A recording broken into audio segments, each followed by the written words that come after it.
everybody. Yo. What's up? Welcome to the Wrestling Through the Years podcast. I'm the Armchair QB Dizzle. I'm here with one of the sexiest minds in the history of professional wrestling fans, Dutchie. Aw. We're here with the man that puts the E, and we're really going to miss you when you're gone. This is his last show. You really going to miss? It's no E in it. Yeah, I know. You know, it was cute. That's what made it cute, was that it didn't work, and I made it work, Cleneth. Oh, God.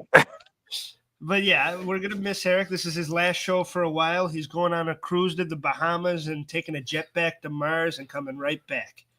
And we're excited. So, wait, what cruise line you hitting on, Eric? Huh? What cruise line you going on?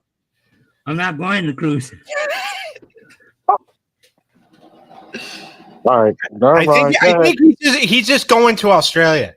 Oh, that's it? He's just taking the jet out. Yeah. He's just going to Australia. I gave you the benefit of the doubt, man. I gave you the benefit. You could have ran with it, huh? Well, I act like it's downtown because he does it all the time. He's always a traveling man. I don't blame him. There's a lot of beautiful world out there. Huh. And see, like it's cool that he's doing it now. When I worked with him and he did it all the time, I wanted to kill him. Yeah. But see, now, like, I don't have to work with him, so it's like, yeah, go as many times as you want. Yeah, when it doesn't affect you, it's okay. Yeah, exactly. All right, and C Money's here, everybody. Money's back. He's back, and it's gonna be a good episode. We got Sacrifice 2006 TNA for the TNA fans, everybody. Yeah. If you're a TNA fan, tonight's the night. It's your night. We don't talk a lot of TNA anymore. Yeah, we haven't done a TNA pay-per-view in a while. It's been a little bit. And they're really picking up, let's tell you the truth. Yeah. Even though we got YouTube Premium so we could watch the TNA pay-per-views more. Well, it's nice to have it anyway. But. Yeah. I didn't need YouTube Premium to watch a pay-per-view. Without the ads. Without the ads, you do. You really care about the. That's what really, it's kept me awake in a way. I was about this. I mean, it's every 30 seconds, dude. On the TNA and the 3-hour videos, it fucking sucks. It's like mine wasn't 30. Yeah. Mine wasn't every 30 seconds, something like that. Oh, well, maybe. I mean, I don't know. I guess you got a better YouTube. Yes, I do. but I mean, before we had premium, we would go to watch the TNA thing. And it's like I have YouTube TV, and there's commercials on there, but it's like cable. I can deal with that too. I don't mind that. But the commercials on the TNA pay-per-views was like every 30 seconds. Like we'd be watching, it wouldn't get through a match or anything. It would do one move, and then it's like, oh, Neutrogena. And then another move, and then get a kiss from K's, you know? Yeah. And then another commercial after that, and then like another 2 moves, and then, here we go, spam. Yeah. Right. The fake lunch meat, not what you get in your email if you click on the wrong porn site. All right. So, like a man talking from experience. I know a thing or two because I've seen a thing or two. All right. So, I got some questions for you guys then. I'm ready. Okay. All right, and we'll start some current thing. What's your situation thoughts on TKO and how they're running WWE? Number one, and 2, since we are talking about TNA, how do you think about the TNA invasion of NXT and their partnership going? Because I watch a lot of NXT now ever since the partnership with TNA. So here's my feeling on if they take, because I want Survivor Series to go back to the traditional 5-on-5. Yeah. So if they do NXT versus TNA and we get like a couple of war games out of it, I'm okay with this. Like I like it. I like the fact that they're doing it. Now, if they do the traditional Survivor Series elimination matches, I'm okay with that too. Yeah. But bring back the fucking elimination matches. Because I get it, like you have to evolve or whatever, but this was a staple for like 30 years. Oh, go ahead, guys. Sorry. Yeah, I agree. I think it's getting bad. I agree with Clinton. I do think TKO is starting to really take effect on the company. And there's good things. There's great things about it. There's also some negatives. And I think, and I'm not just about the ticket prices and all that shit. I feel like a lot of people have kind of beaten that into the ground. That's not, Well, it's not all right. Let's put it this way: with ticket prices, I mean, those ticket prices today, even going to like Raw, used to be cheap where you can get a good like floor seat for $200. Now $200 don't even get you good nosebleed. Doesn't even get you nosebleeds. you're not wrong. And That's true. for what it is, the lighting is not the same no more. It's congested. It's overly priced, and then you're not only that, you're paying more. But at least I can say this: Vince McMahon wasn't a good booker, but he cared about family and made it a family product. I mean, yeah, and people are saying that now, and it's because he was big on we have to keep it affordable for families. He was big on that, and now that he's gone, and they got to, and they're even. I've heard the like executives in the company like, hey, I mean, we can go bigger, we can charge more, and people are like, what the fuck, charge more? But I mean, it's a company that's doing well, and when the company's doing well, it hikes its prices up so it makes even more money. I mean, it's business, and it's the way it goes. I agree that it's a little much, and you're going to price your fans out at some point. I think they already did because I don't think Monday's Raw was a sellout. Yeah, but they've had a trail. Everything's been a sellout before. I don't think if it has, people are complaining a little bit, but people are still going to the shows. Like, I mean, go ahead. But even WrestleMania, it's like a house mortgage payment. Yeah. Well, WrestleMania has always been expensive, though. Well, now that no. WrestleMania was expensive, but when I went, it cost me $500 for one night, and that was some good seats for that one night. And then you go to the next year, and it's nearly $1,500, $2,000 for the same seats. Yeah, and it's not now even. Now, mine was in Las Vegas. I doubt if they came back to Philadelphia, I think those prices will not be as good as when Triple H took over. Yeah. Well, dude, you look at Raw. If you want to sit in the front row at Raw, that's a couple G's. That's mortgage. Well, and here, actually, Eric, you go first because you've been silent since we went on the air. Oh, yeah. Last show, for God's sakes, we got to let them talk. Yeah, I think we went to WrestleMania at the right time because ever since that the prices have been going up, especially in Vegas. I can't imagine how much just a trip to Vegas is expensive, but paying for WrestleMania. Oh yeah, especially if you want to make a weekend in Vegas or even a week and go. I think it's 32. It's like 32,000. It's for the premium. That's even more. I think it's 32 for premium or platinum, not even gold or premium. I'm not even sure if platinum went up, but they're like, well, that's just ridiculous. And that's a fun comment. And I mean, that green shirt guy's got to be loaded, right? Yeah. Either that or he knows somebody. Yeah. There's got to be a connection there. Well, and that motherfucker's always in the front. And here's what people have to remember is that it's not Triple H, it's not Nick Khan raising it's not any of them raising the prices. It is their front office, the TKO front office, which is Ari Emanuel, Mark Shapiro. And I agree with that, but my only pushback would be, yes, they're not the ones raising the prices. They are the ones bragging about it, though, and telling us about every pay-per-view. It's the biggest gate we've ever done. It's like, yeah, because you're charging more. Yeah. It's not because it was sold out last time you were here. It's the biggest gate because you're charging more. And they're like, yes, we're charging more. Yeah. Do you love it? Are you ready? It's like, no, I'm not. Are you ready, kids?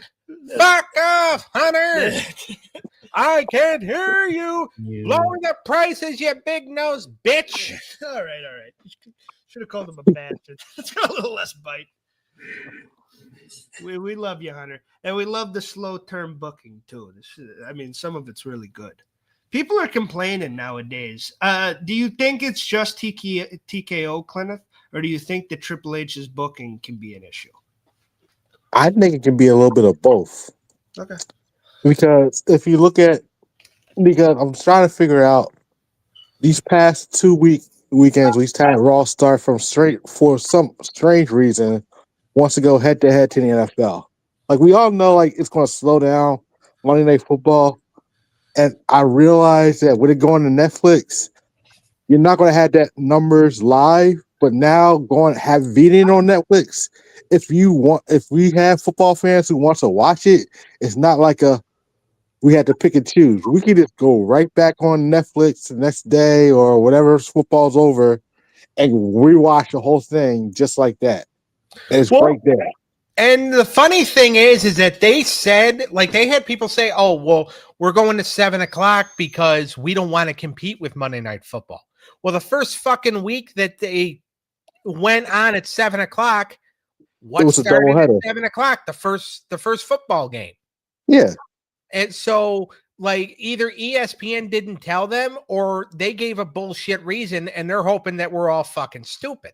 ESPN didn't have to tell you because the schedule drops in May. It's now September. You knew that. I mean, I know that, but I'm thinking. Well, I'm just saying they know that.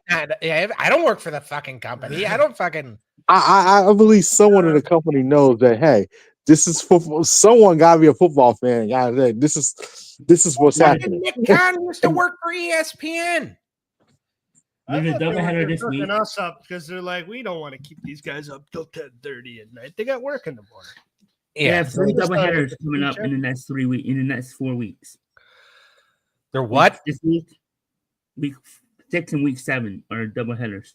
Yeah. So, like, and by the way, this upcoming Monday, I think, is the last time they're going to do 7:00. WWE is going to do 7:00, and then they're going to go back to 8. Because like they're just testing the waters right now, I guess. For me, it's just like it depends on what. Like this Monday, the 7:00 game is the Dolphins and the Jets. I'm not going to watch that. Now I'm going to watch the Bengals and the Broncos when they come on at 8:30. So my eyes will be on that ball game. But like, so they're doing good, I think, because if they run up against the right game, they're going to get more of an audience, I think. Yes. Yeah. 100%. Now, when you're running up against the Lions and the Ravens, that's not the right game. No. Stupid. Yeah, I mean, Dolphins and Jets, yeah. And we'll see what's up. We'll talk more current soon too. Did you have any more? Was that the only question, Cleneth, or was there? No, we talked to TNA and how you figure TNA and the partnership of NXT is working out since we're doing TNA. Yes. Eric, you want to touch that first? What do you think of the TNA NXT partnership so far? I saw the highlights of that. I thought it was pretty cool. That TNA invaded them at the end. That it depends. I want to see how it works out after this. Rick's still champion, right? Yeah. So that's what happens after this. Yeah. The seeds got planted last week when Ava, the general manager, Rock's daughter, who the only reason why she still has a job with WWE right now is because she is Rock's daughter. Because after comments she made, she should have been pulled off. Just if you're going to cancel Jimmy Kimmel, you got to cancel her. You got to cancel her too. But because she made the same damn comments. But anyway, she made the match between Obafemi and Trick Williams, and a lot of people from TNA were tweeting, "What is this bullshit? Why are all the NXT guys getting the TNA title shot? That's our title. Like, we're getting sick." Like, people kept tweeting throughout the show, "We're getting sick of this shit." Yeah. So that's where the seeds were planted. And by the way, I don't think that Rock's daughter should be pulled for comments. I think she should be pulled because she sucks. Yeah. Well, no, I understand what you're saying, and we're not. We're not. Well, no. All I'm saying is that if you're going to pull one person, and just because she came from the semen of a guy who has already tried to kill a DC franchise and brought back a football league 6 times that nobody fucking likes. Yeah. And abandoned the wrestling product when they needed him. Just because she's his daughter doesn't mean she should stay. Yeah, she's not good at the job. Yeah, and that's my point. Yeah, but yeah, she's not that good. She's not good. So she really doesn't. No, she can show some. I haven't seen her show that much personality. I really have. No. And she's in a talking role. So, but like at all the GMs, you got Adam Pearce, Nick Aldis, and her, dude. Like, come on. Yeah. I mean, you got like you can do better. And but moving on from that, I think that the TNA thing has been finally they're getting some advantage and they're getting some upside, and the whole invasion thing's cool. But this partnership has been a fucking. I mean, I'm glad that they're doing business. And they're doing the most business creativity-wise, though. Not business-wise, creativity-wise, I think it's been kind of a wash for them. Yeah. At that pay-per-view, when you have the most people you've ever had for a TNA pay-per-view of all time, you have to pull the trigger. You have to make sense, especially with a story like that. It's one of your guys. You can't let the NXT guy win there. That's not right. For our pay where we do the most, I mean, I understand you brought us all the business. I get it. But still. Like there has been some moments where it's like it does feel exactly what AEW did. Yeah, it feels one-sided. But at least the TNA, at least Gallows and them were kicking the shit out. At least they were with Omega, they were going over a little more in AEW. Now they're just starting to get momentum, and Cardona finally got back somewhere. That's all he's ever that's all he wants. So I'm just glad to see, Cardona, get some TV time, and hopefully he gets more because he really wants to be there. Like I want him to, even though he's built something for himself on the indies, and I'm happy for him, and he should be happy, and he should be proud of himself because he's done something. But he wants to come back, and I think he does have a right to. And even if you got to throw him in the mid card, and it's not throwing a guy a bone. He's a good entertainer. And he'd be a good mid card to throw in to be a heel right now. He'd be fine on Raw. Yeah, they could use or even on SmackDown, they could use more guys.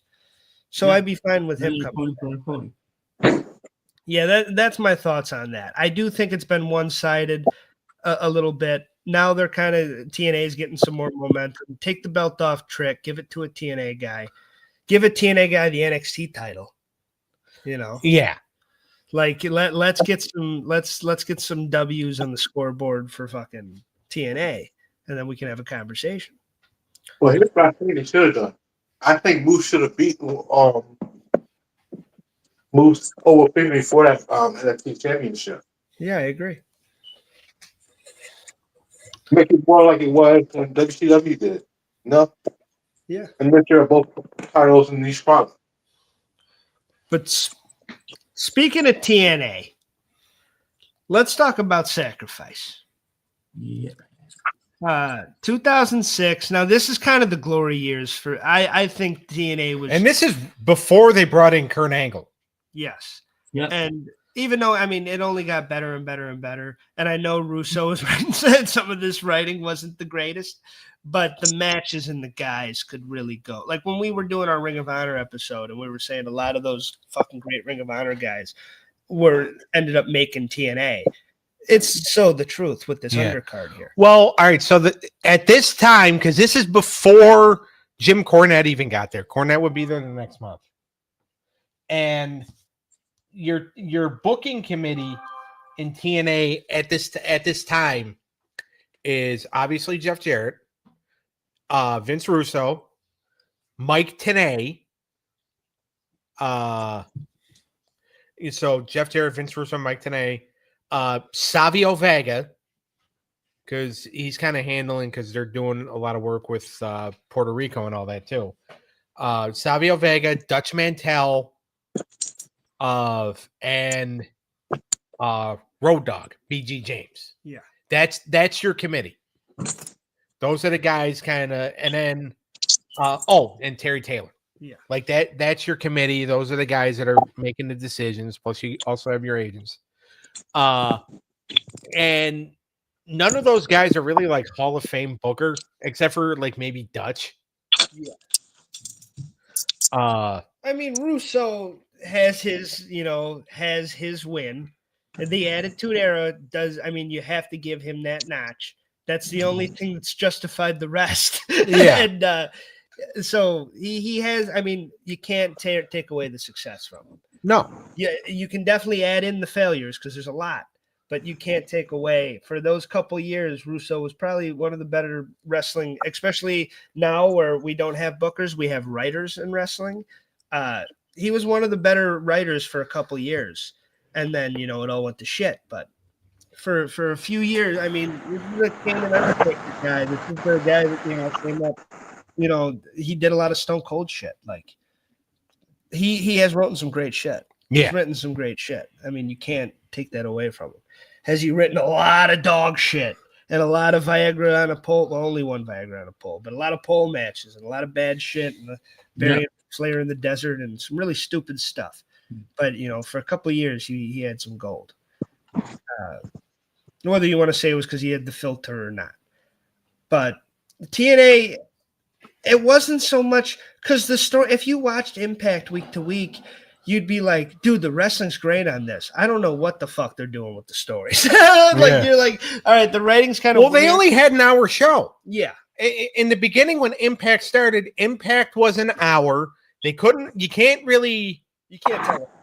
tell a full story in an hour. An hour show is meant for syndicated wrestling matches. Yeah, some good matches. Okay. That's where they had it. I mean, they had some really good, like the whole Abyss Christian Cage thing was kind of good. Sting wanting to get rid of Jeff Jarrett, that was good. That was great. I like the Outlaws or Kid James versus Team 3D. That was good too. Oh, the James Gang versus. See, I mean, we can talk about it more when we get to that match, but I'm gonna have to disagree a little bit. But we'll save it. But let's get into the first match of the card, and that is Jushin Thunder Liger, which holy shit, right? Yeah. Yep. Again, and he's with Black Tiger, Minoru Tanaka, Haruki Goto, and he's going against Petey Williams with Team Canada, Eric Young, Johnny Devine, and Tyson Dukes. And this was a great opener. It was a World X Cup, tournament match. It wasn't the final, right?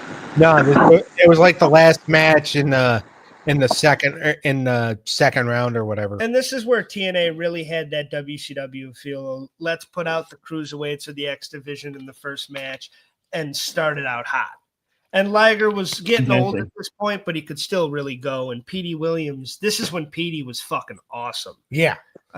Petey had Petey Williams is a guy that doesn't get talked about that much, but he was a fucking talent, man. And yeah, I know he never really got to the big show, and every time Penta hits that Mexican destroyer or whatever kind of destroyer it is, you got to think back to old Petey. Well, yeah, because Petey did it first. He's the originator. That was the. Now you see one, and you're like, oh, I mean, they're making it like a WoW thing again with Penta, which is cool. But for a while, it was like, oh, and it turned into a super kick, which is crazy. But when you first saw that move, when you first saw Petey do it in TNA, you were like, holy shit. I remember as a kid, I was like, oh my God, I've never seen anything. It made me a Petey fan, even though he was a heel. So you got to give him his credit. And these two really, they only had 8 minutes, but they fucking made the most out of it. Yeah. And Liger went over, but I thought it was a damn good opener. And if we're going out of 5, I'm going to have to give this a 3.7. I'm going to go 3.9. Mainly because I don't think Scott D'Amore was at ringside, and that's good enough for me. Yeah, we'll take that. Fucking butterball turkey. He comes out later. Yeah. Even though he's known as like a brilliant mind for some reason. Well, and I think he was also part of that booking committee too. So, and he is, I think he is known as a brilliant mind, but he's more like in that category of he also has to have backup. Cleneth, take your phone off the hood of the car. I'm outside. Sorry, but What's your but thought? no. I will give my rating for the match a 3. It was a good opener and good action all around. I like this opener. PD is an underrated wrestler, and Wagner is a legend in himself. So I'll give it a 3.5. All right. Yeah, this was a good one. Yeah. All right, let's move on to for the NWA World Tag Team titles, because yes, this is before TNA had their own belts and we were fighting for NWA gold. Well, yeah, which is because kind of cool. they were still part of the NWA. Yeah, Yeah. and the most prominent part at that point. Yeah. So you had America's Most Wanted, Chris Harris and James Storm, a lot of people's favorite TNA tag team, against Mine for a while.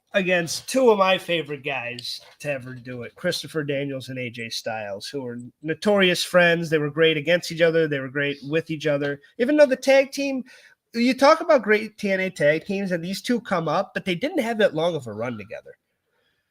No, they were only together for what, 4 or 5 months? Yeah. And I mean, like you said while we were watching this, the Slammiversary match, because a lot of this card builds up Slammiversary. Yeah. And that's kind of like their WrestleMania. And this match, because they lose, the good guys lose, and they win, and so it kind of, the Slammiversary match is a funner match because you get a babyface win. But this match still had a lot to it. I thought the finish was a little weird, and also Gail Kim could have really hurt somebody. I don't like throwing a bat from that high. like something could have went wrong. Someone could have got fucked up. You could have hit the crowd. Like, I don't love that. Unless like they threw it in under and they just said she did it. Maybe they did that, but I thought that was kind of crazy. But besides, I mean, my only thought watching this is how the hell did James Storm and Chris Harris never make it in the big leagues?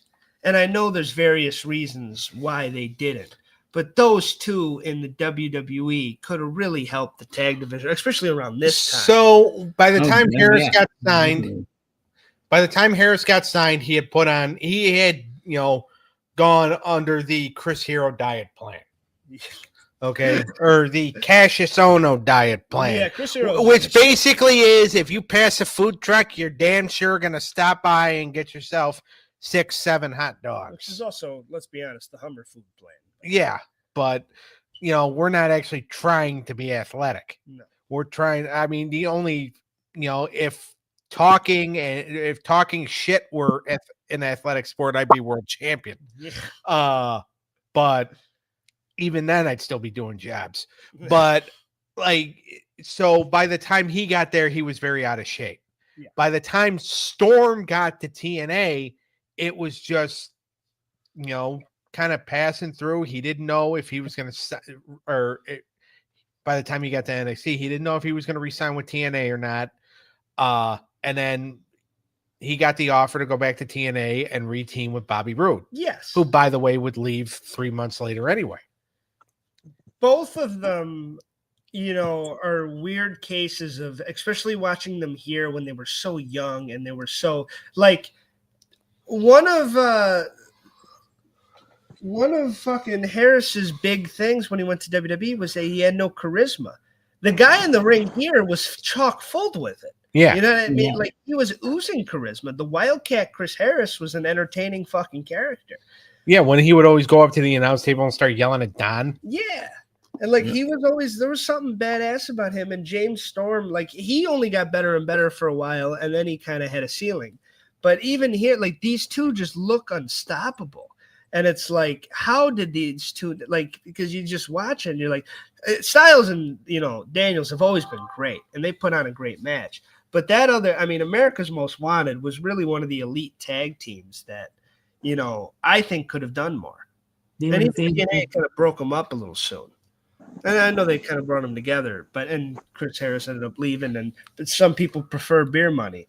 But, these two were amazing. And I think this match was still really good. I'd give it a 3. I'd give it a 3.5. Yeah. Eric, what were you going to say? I said they were the face of TNA tag team division for like 3-4 years. Mm-hmm. Yeah. And here's the thing. They were going to split them up in 2004 because Vince Russo really wanted to put the NWA title on Chris Harris. He felt like Harris, now Cleneth's riding a motorcycle. I'm not riding a motorcycle. I am walking. Thank you very much. I tried to make you sound badass. So I'm a smart guy, not a stupid guy. Motorcycles will kill me.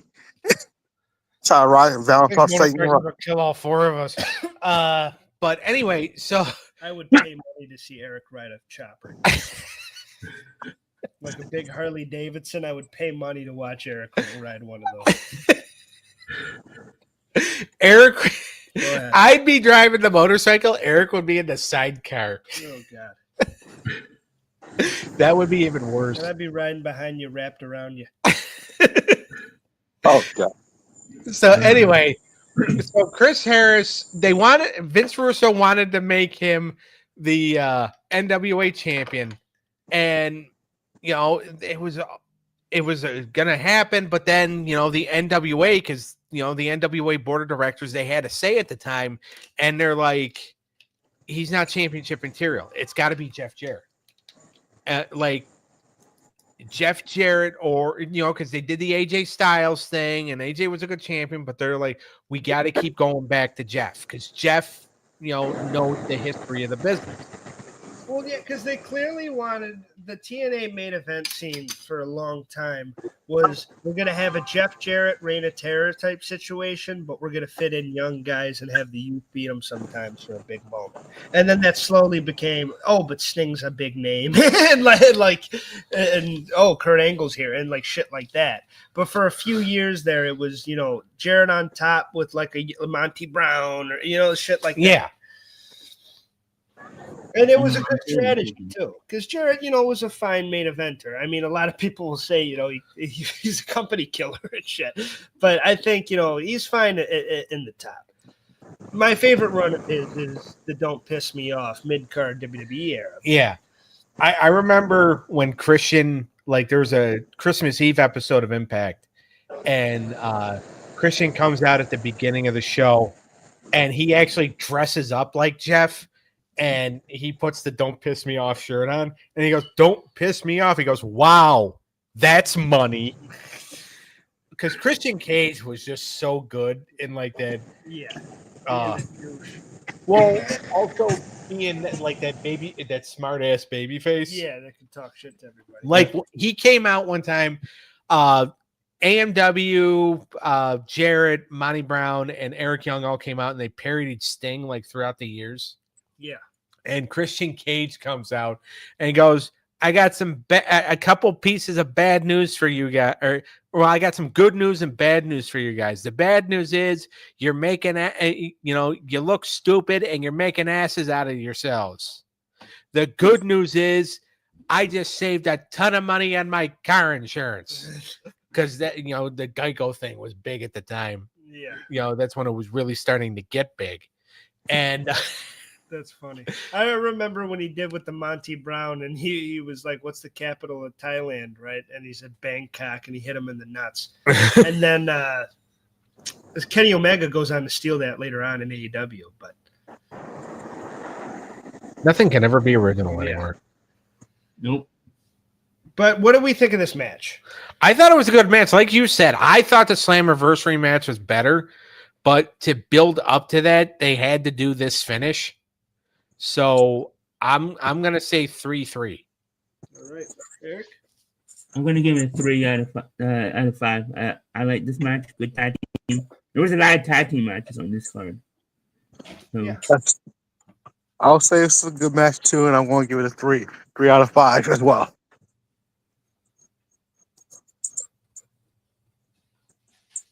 Hello. Hello. I'm here. Oh. All right. Well, let's move on to me. I think that this is undoubtedly the worst match on the card. but we'll see if my co-hosts agree with me. We have Raven, and I love Raven. I love ECW Raven. I even love WCW Raven. An old-looking, a bad-looking Raven. Going against a young man named A1, who I don't think went on to do much. And No, I don't remember him. I don't know if we have any A1 fans in the house, but I don't even like This is the worst Raven in his career. Yeah, so I didn't like this match. I thought it was, plotting, and Raven was trying to make it a serviceable match, but he just looked in bad shape, and this kind of looked sloppy. I'm gonna give this a 1 out of 5 because this didn't do anything for me. Yeah, and they're trying to progress the storyline with Larry Zbyszko, and he was fun. I'll give Larry his flowers because his whole he's like a heel, but he's kind of a lovable heel because he's dumb. But he's like, and the fucking, I like some of the backstage stuff. Yeah. When he did because the month before when Raven returned at lockdown, they said he was on probation, and he's like, who signed that, letter that says I'm on probation? He's like, the corporate office. He goes, I am the corporate office. He goes, you're the and today's like, you're the championship committee. You're not the corporate office. He goes, did you do anything wrong, Larry? He goes, I can't do anything wrong. I'm the boss. It's amazing how many people think that. But but yeah, this whole thing. And then A1, who was kind of like the jobber of Team Canada. Yeah. I don't think he ever got a win. No. And they were acting like he was some stud. Yeah. The I don't even remember him. Was a beast. By the way, his name, his real name, I believe, is Alistair Ralphs. Yeah, that's crazy. Yeah. I also give it a 1 out of 10. 1 out of 5. I'm gonna give it a point. I'm gonna give it a 0.7. I'm just gonna give it a 1, just because I like the YouTube ads better than this match alone. All right. Cleneth's got a nice ad for a spam sandwich. Again, the lunch meat, not the anyway. Bobby Roode and Rhino. I thought Bobby Roode was really showing his potential here, and Rhino could still really go. His TNA run's underrated. This was a fun little match to me. I really thought, like you guys said, there was a lot of tags, and there's like we have the gauntlet. There's a lot of hoopla. This was like a straight wrestling match that was pretty good. So I will give this. I'll give this probably a 2.8. I think it was solid. It wasn't mind blowing, but it was good. I'm gonna say 2.6. This was a decent match. Again, this is another match that got a rematch at Slammiversary. Oh, so. But the match at Slammiversary was Bobby Roode and Coach D'Amore versus Rhino. Or as Rhino called Coach D'Amore, that fat little bastard. I give it a 2.5 out of 5. All right. Okay, Mitch. I'll give it a 2. That's okay. It kept me awake, but like I said, this is a time where I think the ass was starting to get a little bit better than the pay-per-view itself. You can't only judge it on the ads, Cleneth. Well, I wasn't doing. All right, let's put it this way: if I don't skip the ass, I can get to watch the match itself. Then I know the match is not really worth my type of, Yeah, if they're giving it away for free, then Yeah. That's fine. I like how Mike Tenay always called Scott D'Amore Canadian Bacon. Yes. Canadian Bacon. Interesting. Yeah, that was his nickname for him. Canadian Bacon, Coach D'Amore. Canadian Bacon. All right. The James Gang.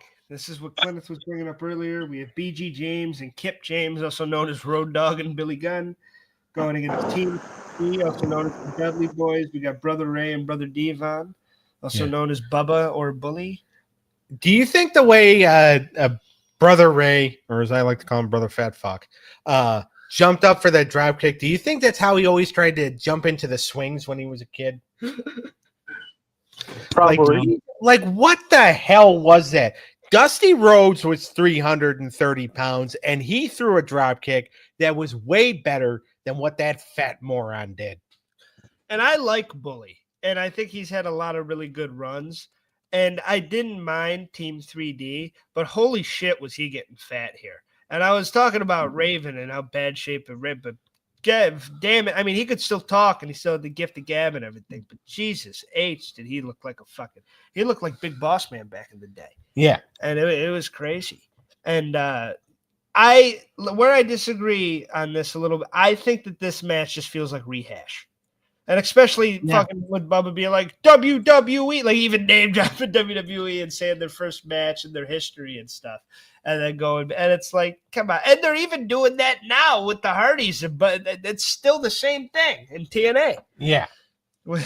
So like, but like right now in TNA, we're setting up for a Hardys versus, Bubba Ray and Demon match. And a tables match. Yeah, in a tables match. But I do think that it felt like rehash. The promos before were still good, and I do think that it was a fun enough tag match, and all these guys were very experienced, obviously. But to me, it's a 2. It's a 2 flat. It didn't do anything special. I'm going to agree and say 2.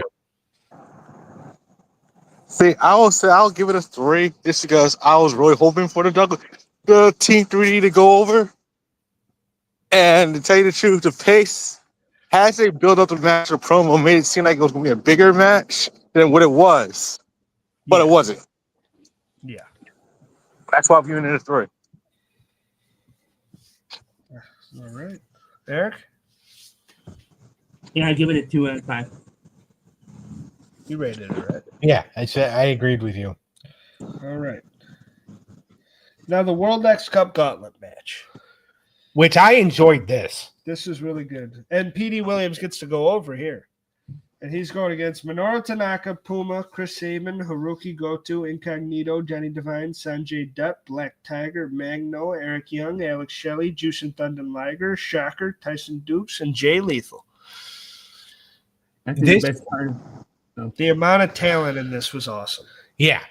And I love it when P.D. Williams does get to hit that Canadian Destroyer. Yes. And I thought it was cool having him job earlier and then having him, get the big win here. Yeah. But how many times do we have to fucking hear the Canadian national anthem? Yeah. They were plastered all over the mid card. How you doing? Hi. But I thought the part of the match was Christy Hemming. But yeah, no, it was a good match.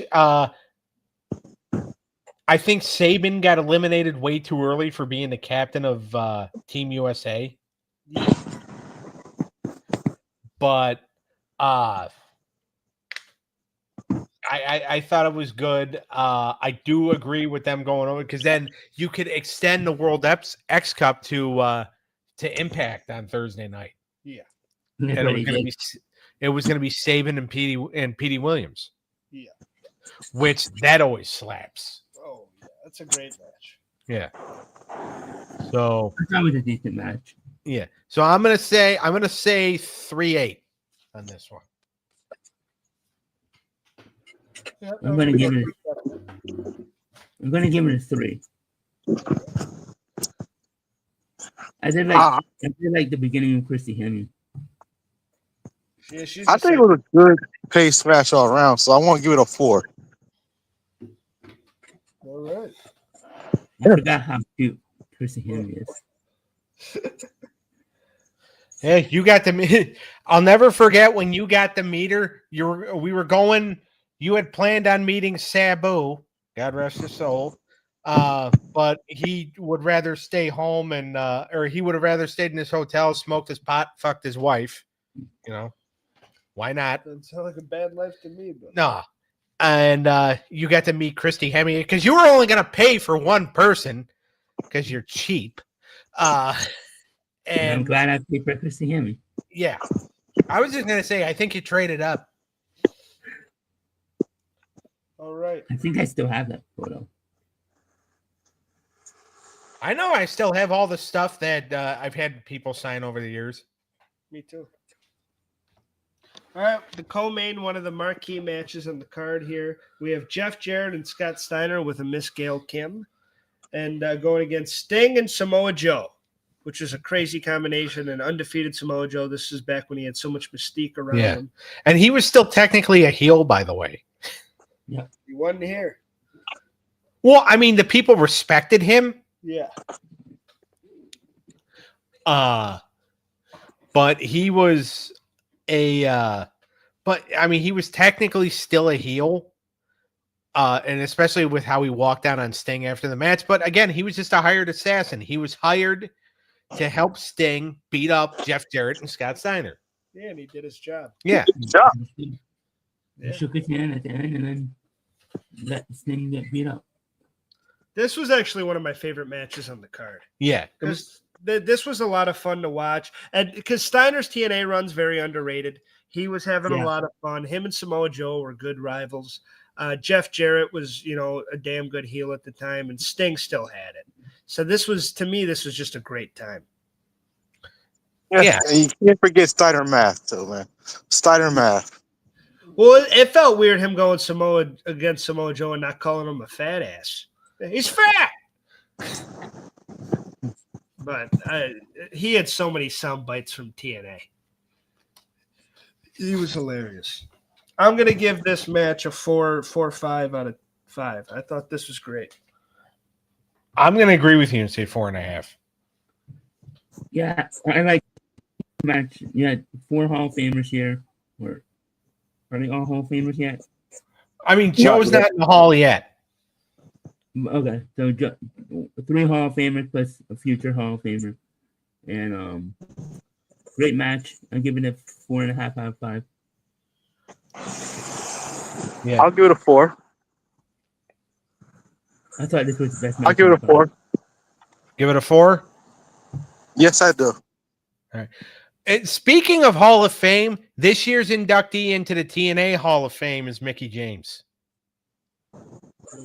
And the beautiful people. Angelina Love and Velvet Sky are getting inducted too. Good, they deserve it. Nice. They deserve it. Especially Mickie James. Yeah. I mean, this is the one Hall of Fame. Or go ahead, Cleneth. I'll let you go first. All right. So let's compare that to the announcement of Stephanie McMahon being the headline of Hall of Fame 2026. Do you think that she's deserving to be like Hall of Famer wise?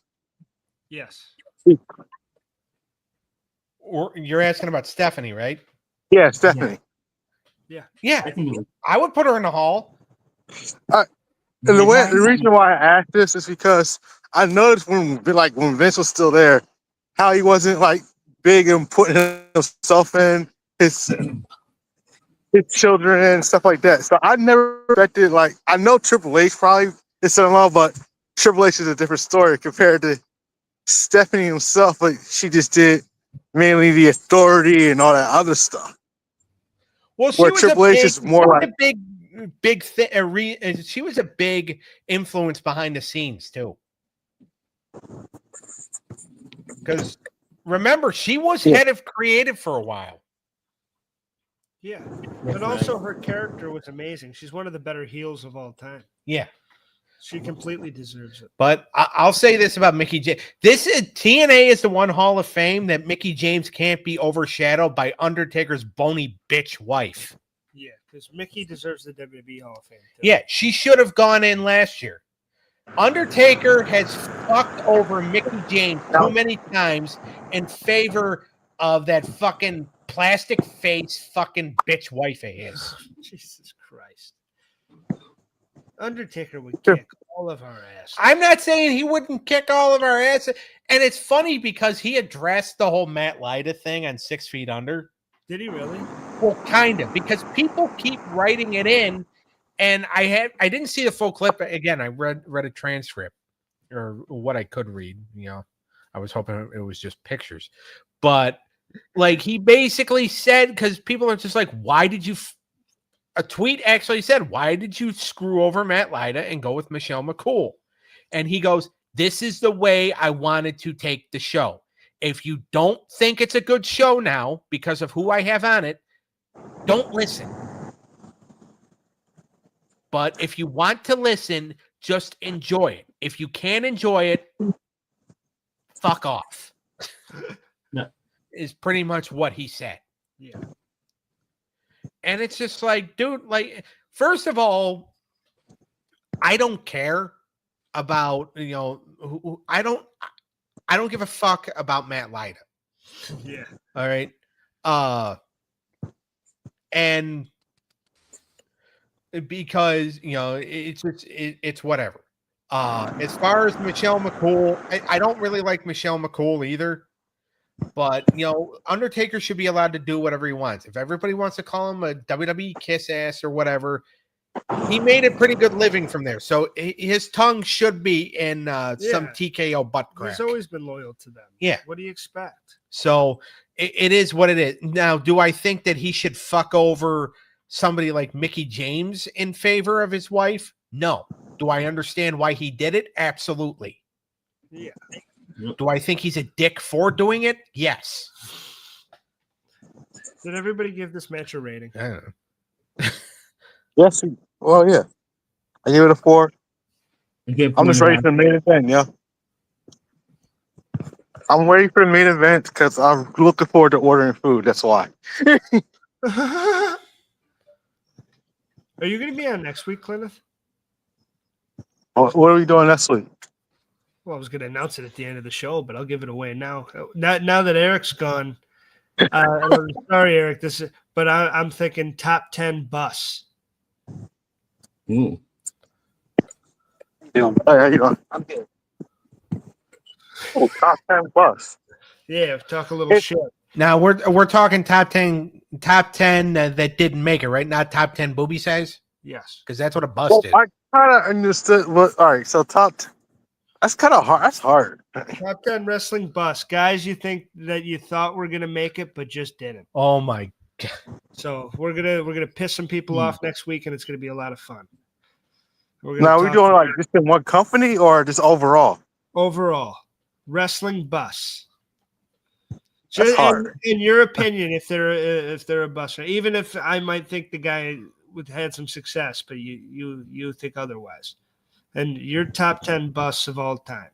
There's a lot of guys that I've been excited to talk about that I can bring up in this that I really thought had potential that just didn't make it. So, all right. The main event, we have Full Metal Mayhem, which is in WWE language a TLC match for the NWA World Heavyweight Championship. We have the defending champion Christian Cage going against the Monster Abyss with an always entertaining James Mitchell. Oh, I love Jim Mitchell. He was such a good manager, and he was good with that, with a bit. He's a good manager. He was great. Rest in peace. No, he's not. Jim Mitchell's not dead. Oh. I mean, I'm pretty sure Billy Corgan wanted to kill him after he did that cocaine spot on the pay-per-view that got them kicked off of the CW. Oh, he's still alive? But as far as I know, he's still alive. He did a cocaine spot. He made it look like he was doing cocaine, and the CW executives saw it. Well, first of all, they got suspicious when Billy Corgan called them and said, "Don't watch the pay-per-view." Now, when somebody you're getting ready to do business with pleads with you not to do something, you have to. Yeah. So they watched the pay-per-view. They saw the spot.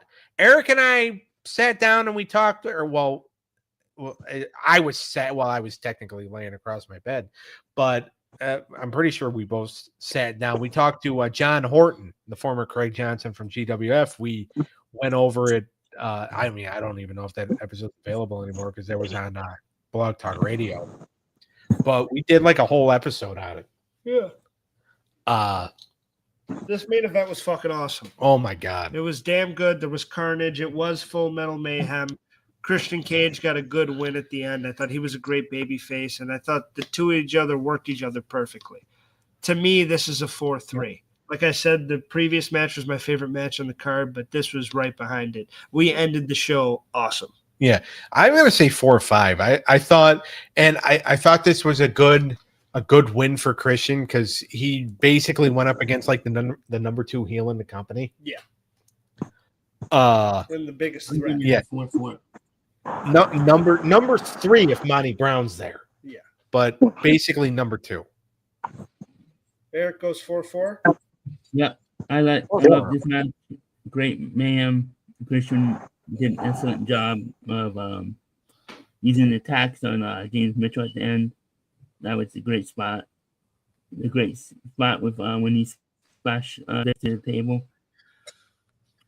Absolutely. All right. I'm going to give it a 4. I mean, it was a great title match, great main event, action all around. Exactly. All right. Well, we all enjoyed this. Now let's give our final thoughts on the pay-per-view. All right. I'll go first. Yeah, go ahead. I thought that this was splendid. I thought the wrestling on here was great. You had an awesome roster of a nice mix. This is a really good mix of they didn't have too many old guys yet. They had some really good notable names and some really good young up-and-coming guys that could really go. This roster had a good mix to it, and this card was laid out pretty damn well. And I thought it was good wrestling start to finish. There's a couple duds in there, but there's a lot of highlights. So I'm going to go out of 10. I'm going to say this is an 8 out of 10 card, and I really enjoyed it.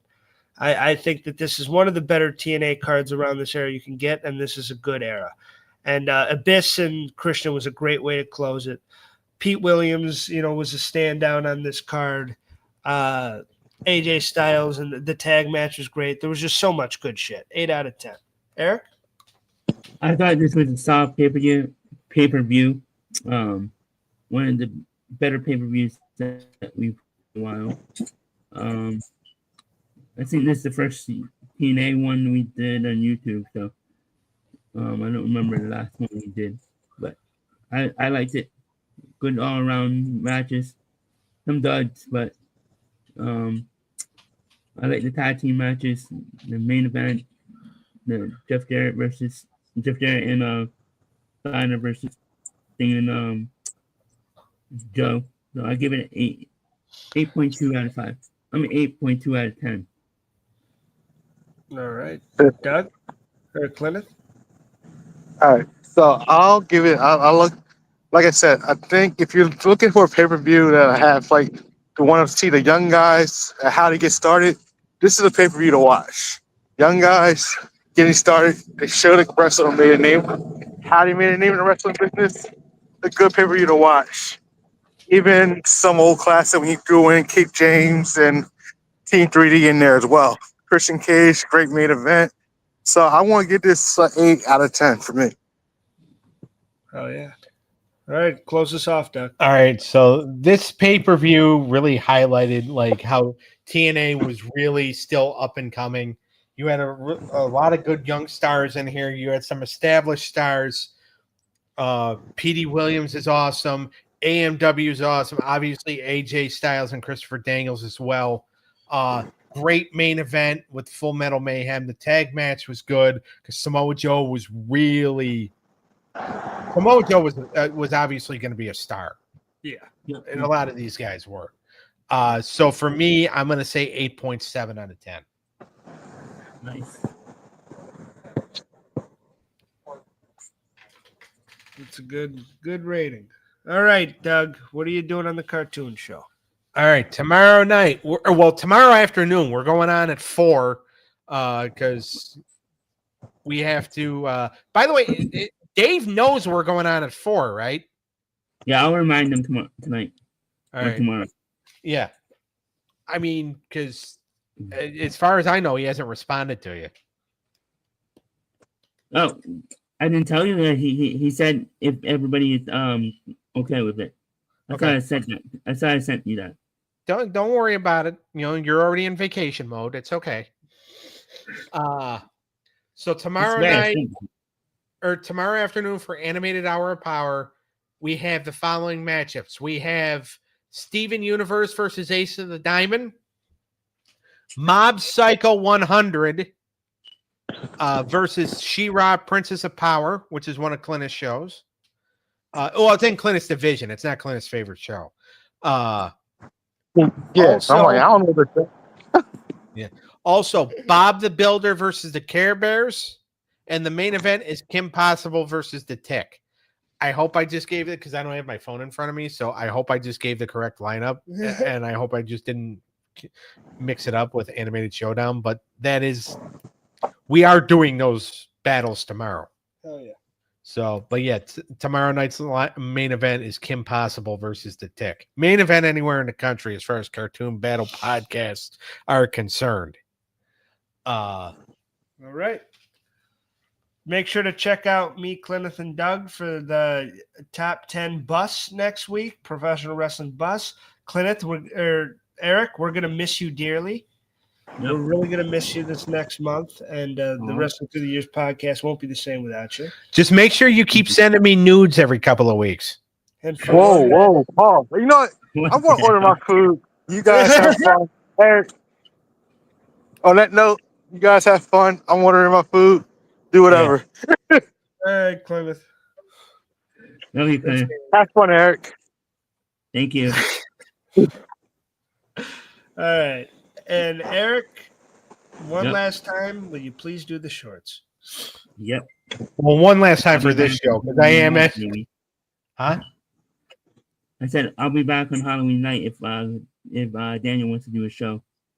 Okay. Sounds good, bro. Yeah. Now, can you also schedule next week's show for us right away? Yeah. All right, cool. I'll do that either tonight or tomorrow. All right. Thank you, gorgeous. All right. Yep. We'll see Later, everybody boys. next time. Goodbye. Later. Later. Yeah. Later. Later.